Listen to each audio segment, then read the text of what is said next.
하나님의 말씀 함께 보겠습니다. 신약성경 요한복음 11장 25절에서 27절까지의 말씀입니다.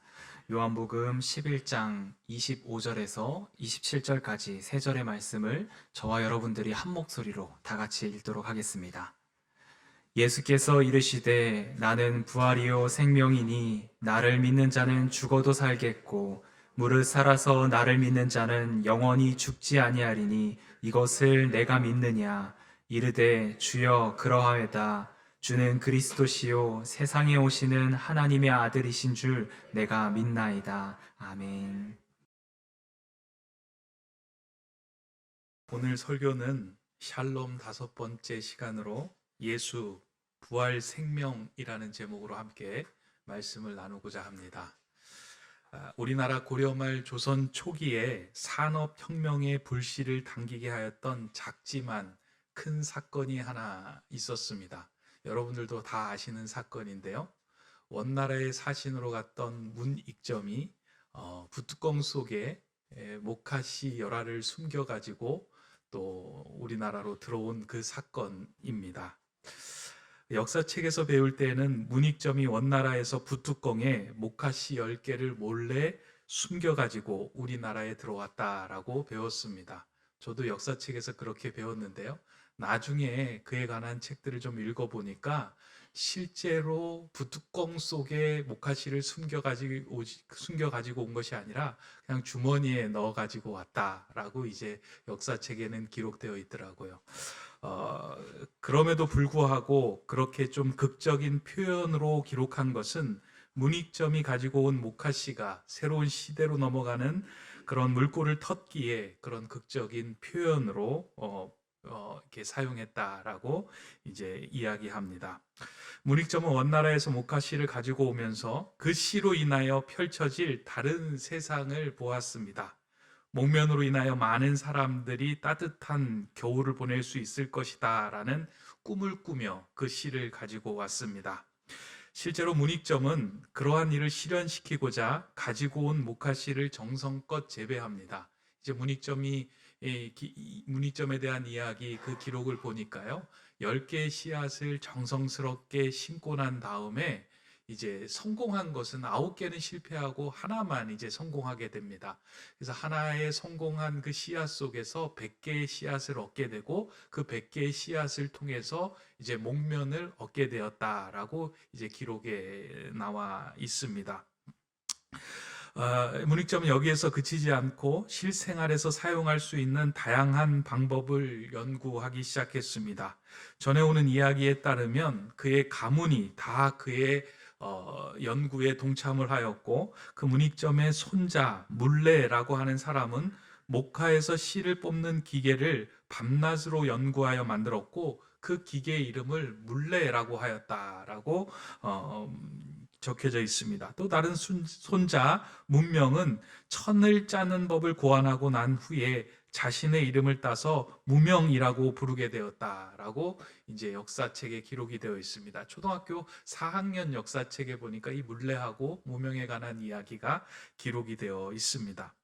한 알의 씨앗 속에서 따뜻해지는 세상을 보았던 한 사람을 통하여 많은 사람들이 그 혜택을 누리게 되었습니다. 물론 문익점 이전에 수많은 사람들도 원나라를 다녀왔고 목화를 보았고 목화씨를 가지고 오기도 했을 것입니다. 그러나 동일한 목화씨를 들고서 전혀 다른 세상을 볼 수 있었던 한 사람에 의하여 세상이 바뀌게 되었습니다. 그래서 이제 조선 초기에요. 이 목면을 통해 가지고 산업혁명과 같은 일들이 벌어집니다. 그래서 목면이 화폐 역할을 하기도 하고 목면을 통해서 그동안 추위에 떨었던 많은 사람들이 목화솜 이불을 통해서 이제 따뜻한 겨울을 보내게 된 그런 단초를 제공하기도 하였습니다. 기독교는 이러한 씨앗에 담긴 생명을 통해서 내일을 보게 하는 종교입니다. 예수님께서도 하나님의 나라를 말씀하시면서 씨에 관한 이야기를 많이 하셨는데 특별히 이 겨자씨 비유를 사용하신 것도 이러한 맥락에서 말씀하신 내용입니다. 마태복음 13장 31절에서 32절에서는 겨자씨 비유를 이렇게 설명합니다. 또 비유를 들어 이르시되 천국은 마치 사람이 자기 밭에 갖다 심은 겨자씨 한 알과 같으니 이는 모든 씨보다 작은 것이로되 자란 후에는 풀보다 커서 나무가 되매 공중의 새들이 와서 그 가지에 깃들이느니라. 예수님은 겨자씨 한 알이 자라나 나무가 되는 그 원리를 통하여 생명을 품고 있는 사람들을 통하여 하나님의 나라가 시작되는 것을 보게 하였습니다. 아주 작은 겨자씨이지만 그곳 안에 생명이 담겨 있는 것을 통해서 하나님의 나라를 볼 수 있는 눈을 열게 하신 것이 예수님의 말씀이었습니다. 예수님은 죽음과 부활에 대하여 말씀하실 때에도 씨앗을 가지고 설명을 하셨습니다. 요한복음 12장에 보면 예수님은 부활과 생명에 대한 말씀을 한 알의 미라를 가지고 이렇게 비유해서 말씀하십니다. 내가 진실로 진실로 너희에게 이르노니 한 알의 밀이 땅에 떨어져서 죽지 아니하면 한 알 그대로 있고 죽으면 많은 열매를 맺느니라. 예수님은 한 알의 미라를 비유하면서 예수님의 죽음과 부활에 대하여 말씀하셨습니다. 한 알의 밀이 땅에 떨어져 죽는 것으로 끝나는 것이 아니라 그 죽음으로부터 다른 존재로 태어나게 되는 것, 그것을 사람들로 하여금 보고 깨닫도록 한 것입니다. 이 씨앗이 가지고 있는 속성, 이것이 하나님의 나라를 보여주기도 하고 씨앗이 가지고 있는 이 속성이 죽음 이후에 부활을 우리로 하여금 깨닫도록 하는 점이 있습니다. 예수님은 이 지점에 주목해서 씨앗을 가지고 설명하시고 말씀한 겁니다. 여러분들도 한번 생각해 보세요. 이 작은 씨앗이 땅에 심겨졌는데 그 씨앗이 죽고 난 다음에 씨앗과는 전혀 다른 모습의 개체가 그 씨앗을 통해서 싹이 나고 자라서 나무가 되고 또 열매를 맺게 됩니다. 씨앗을 보고 그 나무를 생각할 수 있는 사람은 많지 않습니다. 씨앗을 통해서 어떠한 싹이 날 것인가를 예측할 수 있는 사람은 많지 않습니다. 그냥 씨앗을 보고 그 씨앗 하나다라고 볼 수 있는 것이 우리의 눈인데, 믿음은 그 씨앗을 통해서 새로운 존재가 태어남을 믿는 것이고 씨앗을 통해서 하나님의 나라가 펼쳐지는 것을 바라볼 수 있는 것이 믿음입니다. 그래서 믿음을 갖는다라고 하는 것은요, 이 생명의 씨앗이 자라나는 이 원리를 깨닫는 것, 그것을 보는 것과 같습니다. 예수님께서 그의 말씀 중에서 이 씨앗의 비유를 하시는 이유가 바로 이 씨앗이 가지고 있는 속성 때문입니다. 씨앗 하나에 그치는 것이 아니라 씨앗 그 이후의 것을 볼 수 있는 눈이 열리면 좋겠다. 근데 이게 쉽지가 않습니다. 어렵습니다. 씨앗을 보고 그 이후의 것을 추측하는 건 어렵습니다. 그런데 명확한 것은 추측하기 어렵다고 해서 그 이후의 존재가 없다는 것은 아닙니다. 한 알의 미랄을 보고 그 미랄이 자라서 싹을 틔우고 또 나무가 되고 열매를 맺고 씨앗을 품는 것을 유추할 수 없다고 해서 그것이 이루어지지 않는 것이 아니다라는 것입니다. 그래서 씨앗의 겉모습만 보고서 생명이 없을 것이다 라고 문을 닫는 사람과 그것 너머의 세상을 보며 문을 여는 사람들은 전혀 다른 인생을 살아가게 됩니다. 여러분들은 요즘 월드컵 경기를 보면서 어떤 것을 느끼는지 모르지만요, 저는 신앙에 관한 생각들을 참 많이 하게 되었습니다. 이번에 이제 월드컵 경기 중에서 가장 큰 이변을 일으켰던 경기가 아르헨티나하고 사우디아라비아의 경기 아니었습니까? 모든 사람들이 예측하기를 이 경기는 아르헨티나가 이길 것이다 라고 생각을 했습니다. 한 사람 한 사람의 기량으로 볼 때 사우디아라비아의 선수들이 아르헨티나의 선수들을 대적할 수가 없습니다. 그건 불보듯 뻔한 경기였습니다. 다른 사람들은 이 경기의 승패를 보는 것이 아니라 아르헨티나의 가장 잘 뛰는 선수인 메시가 어떤 활약을 할 것인지 그것을 보는 것에 주목을 하고 그 경기를 관람했습니다. 그런데 유독 한 사람만은 그런 사람들의 시선과 그런 사람들의 생각에 동의하지 않았습니다. 사우디아라비아의 감독이었습니다. 감독이 가서 그렇게 이야기합니다. 너희가 메시의 경기를 보러 왔냐? 메시하고 사진 찍으러 왔냐? 아니다. 너희가 힘을 합하고 너희가 함께 팀을 짜서 이 일을 해나가면 그들을 이길 수 있다. 그냥 가만히 앉아있지 말고 일어나서 그들을 대항해서 힘써 싸워보라. 이길 것이다. 라고 그들로 하여금 격려하고 그 감독은 이길 수 있다는 비전을 보며 그들에게 그 마음을 심어주었습니다. 저도 이제 그 라커룸에서 이렇게 일어났던 그 이제 영상을 좀 보게 됐는데요. 그 감독이 그들을 향하여 소리치더라고요. 할 수 있다 너희들. 왜 이렇게 주저앉아 있느냐. 너희들도 팀을 짜서 열심히 최선을 다하면 이길 수 있다. 왜 지는 경기라고 생각하냐? 라고 이야기하면서 이길 수 있다. 그 감독이 보았던 비전을 그들에게 심어주었습니다. 후반전에 가니까 또 상황이 많이 바뀌더라고요. 놀랍게 모든 사람들이 예측한 것과는 반대로 사우디아라비아가 아르헨티나를 2대1로 이기며 승리를 거머쥐었습니다. 모든 사람들이 다 예측한 것과는 다른 그런 결과를 보면서 이변이다라고 이야기를 합니다. 우리는 우리의 생각 틀, 우리의 한계에 갇혀서 그냥 보이는 것만 봅니다. 그런데 그건 너머에 있는 것을 보고 그건 너머에 있는 것을 말하고 그건 너머에 있는 것을 향하여 달려나갈 때는 이전에 경험하지 못했던 새로운 세상을 맛보고 살아갈 수 있게 됩니다. 한 사람이 그 비전을 봤을 때 그 많은 사람들이 동시에 그 아름다운 혜택과 그 놀라운 승리를 경험하게 된 것입니다. 모든 사람들이 절대 불가능하다고 보았던 것에 머물러 있지 않고 그것 너머를 바라보는 사람들이 만들어낸 한편의 드라마다. 저는 그 경기를 보면서 그런 생각을 했습니다. 이게 한편의 드라마와 같다.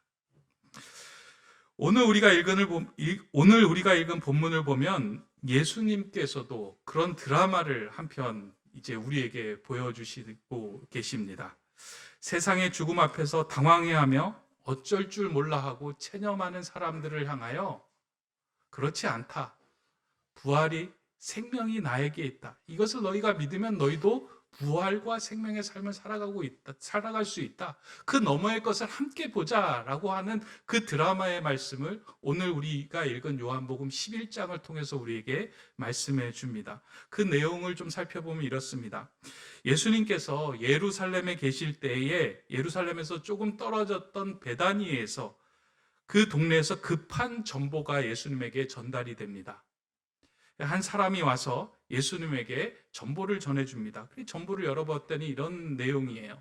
예수님께서 빨리 오셔서 예수님께서 사랑하시는 나사로, 우리 오빠 나사로를 좀 살려주십시오. 마리아, 마르다, 올림. 이렇게 이제 전보를 예수님에게 보낸 거예요. 예루살렘에서 베다니까지의 거리는 성경에서 보면 한 3km 되는 거리다. 그러니까 빨리 달려가면 1시간이면 갈 수 있는 거리다라고 이제 성경에는 이렇게 나오고 있습니다. 그런데 이러한 전보를 예수님께서 받고 난 이후에 바로 반응하지 않고 오히려 예루살렘에 이틀이나 더 머물렀다가 베다니로 갑니다.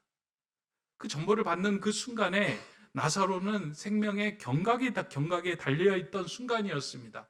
곧 죽어가는 그 순간이었는데 예수님은 그 순간에 반응하지 않고 그곳에 이틀이나 더 계셨다가 베다니로 갔다라고 성경은 기록합니다.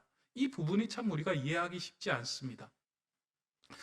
어려운 상황에서 예수님께 간청하고 요구를 했는데 예수님께서 바로 들어주셔야지 왜 이틀이나 있다가 가시는가? 그 이틀 사이에 어떠한 일이 벌어졌냐면 나사로가 죽고 만 것입니다. 그러니까 예수님을 붙들고 강구했던 그 마리아와 마르다의 마음이 얼마나 힘들고 어렵고 체념하고 단념의 상황이었겠습니까? 그런데 예수님이 그렇게 반응하지 않은 것은 이 일에 머물러 있는 것이 아니라 이 일 뒤에 있는 것들을 주변의 사람들과 마리아와 마르다와 제자들에게 보여주시고자 하기 위함이었습니다. 그래서 예수님이 이렇게 말씀합니다. 내가 거기 있지 아니한 것을 너희를 위하여 기뻐하노니 이는 너희로 믿게 하려 함이라. 그러나 그에게로 가자 하시니 이러한 일이 생긴 것 그것이 너희를 위하여 기뻐하는 일이다라고 말씀합니다. 예수님께서는 이 나사로의 죽음을 통하여 제자들의 눈을 열어서 예수님 안에 있는 부활과 생명을 보게 될 것임을 알고 이 사건이 기쁨의 사건이다라고 말한 것입니다. 그러면서 예수님은 나사로가 죽은 것이 아니다, 잠들었다라고 말씀하며 깨우러 간다라고 그들에게 전해 줍니다. 예수님은 이렇게 예수님께서 말씀하셨을 때 제자들은 이와 같은 예수님의 말씀을 이해하지 못했습니다. 예수님 안에 부활과 생명이 있다는 사실을 그들 곁에 거하면서도 전혀 알지 못했던 것입니다. 예수님 곁에 있던 제자들도 예수 안에 부활과 생명이 있다는 것을 믿지도 못했고 깨닫지도 못했습니다. 이것은 제자들뿐만 아니라 예수님 주변에 있었던 모든 사람들의 모습이었습니다. 예수님께서 이 땅에 부활과 생명으로 오셨음에도 불구하고 그것을 모든 사람들이 깨닫지도 못하고 알지 못한 상태로 지나가는 것을 보면서 예수님께서 그 사람들에게 내가 무엇 때문에 이 땅에 왔는지를 드러내기 위해서 이 사건을 보여주시고 이 사건을 통해서 말씀해 주시고자 한 것입니다. 그래서 이 본문에서 핵심은요, 나사로가 죽었다가 살아난 것에 있는 게 아니에요. 나사로의 사건을 통해서 예수님께서 무슨 말씀을 하시는지 우리가 그것을 읽어내는 것이 이 본문의 핵심이고 본질입니다. 나사로를 살리신 사건을 통해 예수님 뭘 말씀하고 계시는가? 예수님을 간절히 기다렸던 마리아와 마르다가 예수님이 도착하였을 때 예수님을 향하여 이렇게 말합니다. 주께서 여기 계셨더라면 내 오라버니가 죽지 아니하였겠나이다. 예수님께서 그 죽음의 순간에 오지 않으셨기 때문에 우리 오빠가 죽게 되었습니다. 이제는 아무것도 할 수 없습니다. 이제는 늦었습니다. 라고 예수님에게 이야기한 겁니다. 죽음의 현실 앞에서 두 누이는 무릎을 꿇고서 절망했습니다. 부활과 생명이신 예수님을 옆에 두고서도 죽음의 큰 세력 앞에 무릎을 꿇고 예수님조차 이것을 아무것도 할 수 없다라고 하는 무기력한 믿음을 그 예수님에게 보여준 것입니다.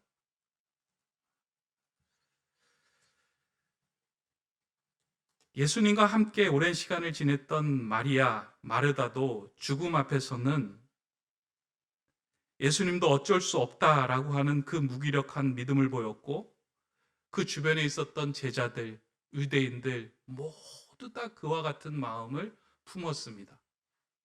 이 상황에서 예수님께서 그들을 향하여 말씀하신 것이 오늘 우리가 읽은 본문입니다. 예수께서 이르시되 나는 부활이요 생명이니 나를 믿는 자는 죽어도 살겠고 무릇 살아서 나를 믿는 자는 영원히 죽지 아니하리니 이것을 내가 믿느냐? 지금 너희가 죽음 앞에 당황해하고 절망해하고 있지? 그런데 나는 이 땅에 부활과 생명으로 왔어. 나를 믿으면 너희도 부활과 생명을 경험하는 삶을 살 수 있을 거야.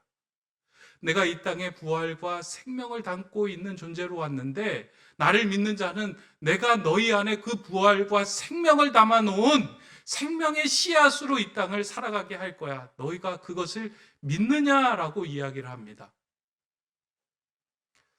예수님을 믿는 모든 사람들은 우리 안에 부활과 생명의 씨앗을 담고 살아가는 존재입니다. 아니, 우리가 생명과 부활의 씨앗입니다. 그러니까 예수님으로 인하여 우리는 이미 생명과 부활을 몸에 지닌 존재가 되었다는 거예요. 그런데 그 생명과 부활은 죽음 앞에서 무기력한 존재가 아니라 죽음을 뛰어넘는 존재가 되었다는 거예요. 왜냐하면 예수님의 부활과 생명을 우리 안에 담고 있기 때문에. 그렇다면 우리는 죽어도 죽은 것이 아니고 우리는 살아가면서도 예수 그리스도의 생명을 살아갈 수 있는 존재가 되었다라고 예수님은 그들의 눈을 열어서 그것을 보게 하려고 이 말씀을 하신 겁니다. 여러분들이 이 사실을 믿습니까? 정말 이 사실을 믿습니까? 마리아와 마르다는 이 사실을 제대로 믿지 못했습니다. 그래서 나사로가 살아날 것이다 라고 이야기하니까 종말에 부활할 것을 내가 믿습니다 라고 이야기합니다. 이거 우리와 같은 신앙 아닌가요? 우리도 종말에 부활할 것을 믿고 천국이 있는 것을 믿고 예수님이 다시 사신 것을 믿고 부활을 믿습니다 라고 이야기하는데 실제로 내 삶 속에서 죽음과 같은 상황이 올 때 그것을 뛰어넘을 수 있는 그 믿음이 우리 안에 없습니다. 절망하고 체념하고 단념하는 상태로 주저앉아 살아가고 있는 것이 오늘 우리의 신앙의 모습입니다. 성경은 그것을 영적으로 잠들어 있다라고 이야기를 하죠. 그렇게 잠들어 있는 상태로 살아가는 것이 우리의 모습인데 그것을 깨우기 위해서 예수님께서 말씀하신 거예요. 나는 부활이요 생명이니 나를 믿는 자는 죽어도 살겠고 무릇 살아서 나를 믿는 자는 영원히 죽지 아니하리라. 이 말씀은 어려운 말씀이 아니에요. 나는 부활이고 생명이다. 그러니 너도 부활이고 너도 생명을 누리게 하겠다. 이것을 내가 믿느냐? 신앙생활 해 나가면서 정말 너가 부활과 생명의 삶을 지닌 자로 살아갈 수 있느냐라고 묻는 겁니다. 오늘 우리의 삶에도 어렵고 힘들고 죽음과 같은 상황이 다가왔을 때 예수님의 이 말씀을 마음에 새길 수 있다면 우리는 부활과 생명의 능력을 경험하는 삶을 살 수 있습니다. 근데 예수님은 이 말씀하고 그냥 끝나는 것이 아니고요. 그 죽음의 현장에 개입하셔서 나사로가 살아나는 것을 사람들에게 보여주십니다. 오늘 우리가 읽은 성경 본문 뒷부분에 보면 이제 예수님께서 나사로가 죽은 지 나흘이 됐다라고 하는 그 이제 무덤으로 향합니다. 유대인들에게 있어서 나흘이라고 하는 개념은요, 사람이 완전히 죽었다 하는 그 개념입니다. 왜냐하면 사흘까지는 사람의 영이 들어왔다 나갔다 한다라는 거예요. 근데 나흘 되면 완전히 사람의 영혼이 그 사람에게서 떠나서 죽은 존재가 되었다라고 하는 것이 나흘이라는 개념입니다. 그 나흘이 된 그 무덤 앞에서 예수님이 서서 그 무덤을 향하여 이야기합니다. 나사로야 나와라. 그러자 죽음에 붙들려 있던 나사로가 그 무덤 문에서 나오기 시작합니다. 예수님은 이 사건을 통하여 죽음이 끝이라고 생각하는 사람들의 시선이 바꾸어지길 원하였습니다. 예수님께서 부활과 생명이 되시기에 그 생명의 씨앗을 지닌 자는 죽음이 결코 끝이 아님을 알려주셨던 것입니다.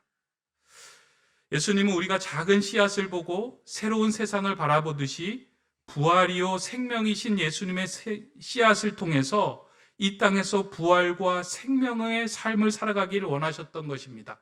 그리고 우리가 이 땅에서 부활과 생명의 씨앗으로 살아가기를 원하셨습니다. 우리가 믿을 때 우리 자신은 부활과 생명의 씨앗이 됩니다. 저는 이 부분을 이렇게 여러분들하고 제가 좀 오늘 말씀을 통해서 새겼으면 좋겠어요. 여러분들이 부활과 생명의 씨앗이 되었다. 내 안에 예수 그리스도의 생명과 부활이 담겨 있다. 그런데 이것을 믿는 자는 부활과 생명을 살아갈 수 있지만 이것을 믿지 않을 때는 우리 안에 담겨 있는 부활과 생명이 자라나서 우리를 역동적으로 움직이지 못하게 합니다. 여러분 신앙생활을 한번 자세히 한번 들여보시기 바랍니다. 내 삶의 신앙이 작동이 될 때가 있고요. 작동되지 않을 때가 있어요. 그럴 때 우리가 생각해야 되는 게 나는 생명과 부활의 씨앗인데 잠들어 있구나 지금. 그런데 이것이 예수 그리스도의 말씀 가운데 깨어있고 움직이고 자라나기 시작하면요. 우리 삶에 이루어지는 그 어떤 상황과 환경에도 우리가 굴복하지 않고 부활과 생명을 말하고 그렇게 담대하게 살아갈 수 있는 삶이 됩니다. 성경에 보면 많은 신앙의 인물들이 그와 같은 삶을 살아갔죠. 사도 바울이 옥에 갇혀 있을 때 담대하게 사람들을 향하여 그렇게 얘기합니다. 기뻐하라. 항상 기뻐하라. 감사하라. 항상 감사하라.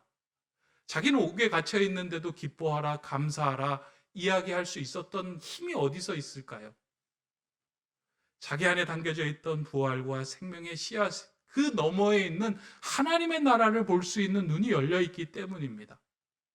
우리 앞에 닥쳐 있는 그 씨앗만 볼 때에는 우리는 그 상황에 주저하고 단념하고 절망할 수밖에 없지만 그 씨앗이 틔우는 싹을 보고 열매를 볼 수 있다면 우리는 또 다른 세상으로 한 걸음 훌쩍 내디딜 수 있습니다. 여러분들은, 저와 여러분들은 여러분의 삶의 자리에 심겨놓은 생명과 부활의 씨앗입니다. 하나님께서 여러분들의 삶의 자리에 여러분들을 다 심어주신 거예요. 여러분 안에 생명과 부활의 능력이 담겨져 있어요. 그렇다면 절망하고 좌절하는 그 자리에서, 모든 사람이 절망하고 좌절하는 그 자리에서 여러분들도 함께 절망하고 함께 아쉬워하고 단념하는 것이 아니라, 아니야, 하나님에게 생명이 있고 하나님에게 부활이 있고 예수 그리스도를 통해서 우리는 다시 살아날 것이야 라는 것을 보여주며 그 희망을 말할 수 있는 사람이 되어야 됩니다. 그것을 본 자를 통해서 하나님의 나라가 이루어지고 세워지는 거예요. 그것을 본 자와 보지 않는 자의 삶은 전혀 다릅니다. 보지 않는 자는 항상 눈앞에 있는 것만 보는 거예요. 그래서 절망하고 단념하고 슬퍼하는 거예요. 근데 그 너머의 것을 보면 하나님이 이 일을 통해서 새로운 일을 펼쳐 가실 것임을 보게 되는 거예요.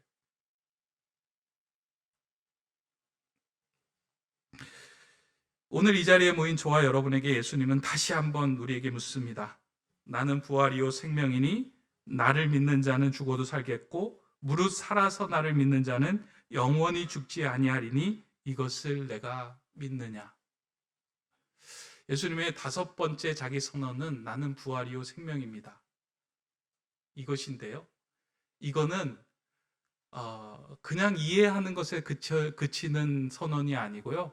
우리가 그 말씀을 믿음으로 받아들일 때 우리 안에서 이 예수님의 자기 선언이 작동되기 시작하는 말씀이에요. 나는 부활이요 생명이니 너는 믿느냐? 내 주님 믿습니다. 내 안에 부활과 생명이 담겨 있는 것을 믿습니다. 나도 그렇게 부활과 생명을 살아갈 수 있는 존재임을 믿습니다. 주님이 그렇게 살아가셨던 것처럼 나도 그렇게 살겠습니다 라고 고백하는 그런 자기 선언입니다.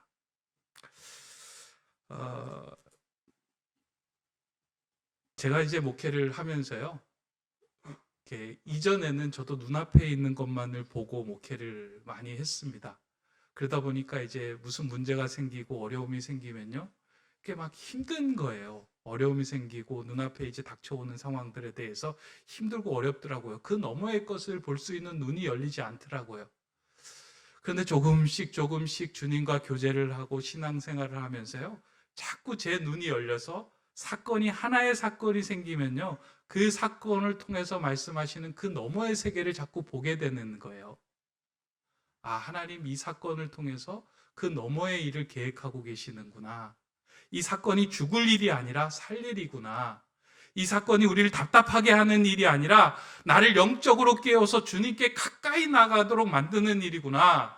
이 사건이 나를 단념하게 하는 일이 아니라 나를 더욱더 주님 안에서 부활과 생명으로 살게 하는 일이구나라는 것을 조금씩 눈을 열면서 꿈을 꾸게 하더라고요. 그래서 제가 이제 꿈을 꾼 것이 2개가 있습니다. 이제 장기적인 꿈을 꾼 게 2가지가 있는데요. 제가 이제 목회를 하면서 65세까지 은퇴하기까지 정말 신실한 목회자로 목회의 그 생활을 하고 아름다운 은퇴를 해야 되겠다라는 것이 제가 하나 꿈이에요. 그러니까 65세 정말 아름답게 은퇴를 해야 되겠다. 왜냐하면 이제 은퇴할 때마다 교회가 갈라지고 어려움이 생기는 걸 너무 많이 보다 보니까요. 제 꿈은 65세의 은퇴인데 교회하고 그리고 제 삶에 있어서 가장 아름다운 은퇴를 할 수 있도록 준비해야 되겠다. 그것이 이제 제 꿈이고요. 그러면 65세 이후에는 어떤 삶을 살아가야 할 것인가? 하나님께서 저에게 꿈을 넣어주셨는데, 그때는 너는 이제는 65세까지 약 30년 동안 목회를 하면서 성도들과 하나님께 예배를 드리는 삶을 살았다면 65세부터 한 20년까지는 너도 세상에 무엇인가 도울 수 있는 그 역할을 하는 사람으로, 그리고 교회에서 한 성도로 온전히 살아가면 좋겠다는 그 꿈을 저에게 넣어주신 거예요. 그 꿈이 저한테 이렇게 새겨지더라고요. 목사로 끝나는 게 아니라 그 이후에 2번째 삶을 꿈꾸게 하시는데 그 꿈이 너무나도 좋습니다. 제가 그 꿈이 뭐냐면요, 65세 이후에 저는 그 나무 의사가 되는 게 꿈이에요. 그러니까 30년 동안은 사람을 좀 이렇게 돌보고 같이 영혼을 위해서 기도하는 꿈이 되었다면 한 65세 이후에는 20년 동안 하나님이 만드신 자연을 좀 돌보는 삶을 살아가면 좋겠다. 그 삶이 무엇인가 고민하고 기도하던 중에 저에게 이제 보여줬던 것이 나무를 돌보는 나무 의사의 삶을 살면 좋겠다 생각이 된 거예요. 그러다 보니까 그 꿈이 이제 하나 둘씩 이렇게 펼쳐지면서 어떻게 나가야 하는지를 보게 하더라고요. 그래서 제가 지금 조금씩 적금 드는 심정으로 나무 의사에 대해서 공부를 하고 있습니다. 그러니까 나무가 왜 아픈지, 나무를 왜 이렇게 키워가야 되는지, 그래서 그 공부를 이렇게 하고 있는데요. 제 마음이 이렇게 뿌듯한 거예요. 그냥 눈앞에 있는 것만 아니라 그 이후의 세상을 보고 그 이후에 펼쳐질 일들을 보니까 하나님께서 나 이 일을 통해서 또 새로운 세상을 꿈꾸게 하시는구나 하니까 작은 일에 잡혀 있는 것이 아니라 더 큰 세상을 보도록 하시더라고요. 여유가 생겼어요, 마음에. 그리고 다른 사람을 포용할 수 있는 그 마음의 생명의 공간이 넓어지는 거예요. 저는 여러분들이요, 신앙생활 하면서 교회 안에서만 이렇게 머물러 있지 말고 여러분들이 심은 자리에서 부활과 생명을 전하는 삶으로 그런 삶을 꿈꾸는 성도들이 되었으면 좋겠습니다. 저하고 함께 꿈꾸면서 정말 지금도 그런 삶을 살아가고 계시겠지만 늦은 것도 없고요. 끝도 없고요. 예수 안에서는 그 어떤 상황이든지 우리가 마음을 품고 부활 생명을 꿈꾸고 있을 때 하나님은 그 길을 열어주시며 새로운 삶을 살게 하신다는 거예요. 그래서 무덤문을 열고 나오기만 하면 됩니다. 부활이요 생명이신 그 주님의 음성을 듣고 한 걸음 내딛기만 하면 우리 선 자리가 부활과 생명의 자리가 됩니다. 이제 이 마지막 5번째 자기 선언의 말씀, 쉽지 않은 말씀인데요. 여러분들 마음에 한 가지만 새겼으면 좋겠어요. 나는 부활과 생명을 담고 있는 씨앗이다. 허접한 존재가 아니라 예수 그리스도 안에서 새로운 생명을 창조하는 존재로 내 자리에 심겨져 있는 존재다. 주님의 음성에 따라서 여러분의 삶에 그 나무를 이렇게 자라게 하고요, 열매를 맺는 그런 삶이 다 되시기를 바랍니다. 이러한 그 부활과 생명을 마음에 품고 있을 때 우리는 그 예수님을 통하여 진정한 샬롬을 누리게 됩니다. 그 부활이요 생명이신 예수로 인하여 이 땅에 샬롬을 누리며 살아가는 저와 여러분 되기를 주님의 이름으로 축원합니다. 기도하겠습니다. 사랑의 하나님, 우리의 닫힌 눈을 열어서 부활이요 생명이신 주님을 제대로 보게 하여 주시옵소서. 예수님 안에 있는 부활과 생명을 믿음으로 인하여 죽음 이후에 천국에 대한 소망과 아울러 이 땅에서도 죽음을 넘어서는 생명의 삶이 되게 하여 주시옵소서. 우리의 삶이 작은 미랄처럼 나약하지만 예수의 생명을 담고 있기에 커다란 나무가 될 수 있는 것을 보게 하시고 기쁨과 한의에 찬 삶을 살게 하여 주시옵소서. 부활이요 생명이신 우리 주 예수 그리스도의 이름으로 기도드립니다. 아멘.